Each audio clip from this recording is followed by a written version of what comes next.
வணக்கம் Tamil Nadu. Hi everybody with voter ID. ஒரு நடிகனாகவோ அரசியல் கட்சி தலைவனாகவோ இல்லாமல் தமிழ்நாட்டில் வாழ்கிற தமிழில் சிந்திக்கிற ஒருத்தனா உங்களோட பேசுகிறேன். என்னை பொறுத்தவரையில் இந்த தேர்தல் தெற்குக்கும் வடக்குக்கும் ஆனது. முன்னோக்கி போகணுமா அல்லது பின்னோக்கி போகணுமாங்கிறத தீர்மானிக்கும் தேர்தல் இது.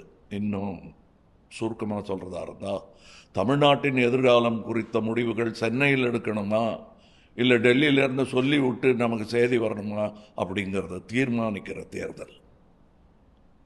கடந்த 5 ஆண்டுகளில் தமிழ்நாட்டில் கொண்டு வரப்பட்ட திட்டங்களால் தமிழ்நாடு அனைத்து துறைகளிலும் முதலிடம் வகிக்கிறது. திராவிட மாடல் அரசு செய்திருக்கும் சாதனைகள், திரு மு.க. ஸ்டாலின் மீண்டும் தமிழ்நாட்டை ஆளும் தகுதி படைத்தவர் என்பதையே உறுதி செய்கிறது, காட்டுகிறது.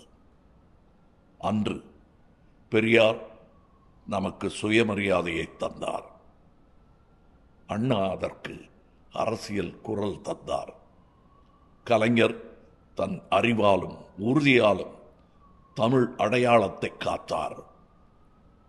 ஸ்டாலின் இன்று கூட்டாட்சி தத்துவத்தின் காவல் வீரராக திகழ்கிறார். வெவ்வேறு தலைவர்கள், வெவ்வேறு காலகட்டங்கள், ஆனால் முழக்கம் ஒன்றுதான். அது தமிழும் தமிழ்நாடும் ஒருபோதும் தலைவணங்காது. அந்த கனல் இருக்கும் வரை தமிழ்நாட்டை எவராலும், ஒருமையிலும் சொல்லலாம், எவனாலும் வீழ்த்த முடியாது. தற்போதிருக்கும் நலத்திட்டங்கள் தொடர வேண்டும். உலக நாடுகளுக்கு இணையாக தமிழ்நாடு உயர வேண்டும். அதற்கு உதயசூரியன் சின்னத்தில் வாக்களித்து பெருவாரியான வாக்குகள் வித்தியாசத்தில் வெற்றி பெறச் செய்ய வேண்டும். அதை நீங்களும் செய்வீர்கள் என்று நான் நம்புகிறேன். ஏதோ ஒரு ஹையில் உணர்ச்சி வசப்பட்டு யோசிக்காமல் வாக்களிச்சிட்டிங்கன்னா, இது ரெடிமேட் சட்டை இல்லை, பிடிக்கலைன்னா உடனே எக்ஸ்சேஞ்ச் பண்ணிக்கிறதுக்கு. யாரால் நம்மை பாதுகாக்க முடியும்? யாரால் நம்ம உரிமைகளுக்காக போராட முடியும்? யாருக்கு உண்மையிலேயே அந்த எண்ணம் இருக்குது அப்படிங்கிறது யோசித்து உணர்ந்து வாக்களிப்பது அவசியம். திமுகவில் தான் அது சாத்தியமா என்று கேட்டால் வரலாறு ஆம் என்றே பதில் சொல்லும்.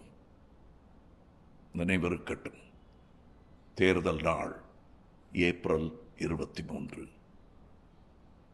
ஏர்லி மார்னிங், அதிகாலையிலே வாக்குச்சாவடிக்கு சென்று ஜனநாயக கடமையை ஆற்றுங்கள். தமிழே எழுவாய், தமிழே வெல்வாய். One more time.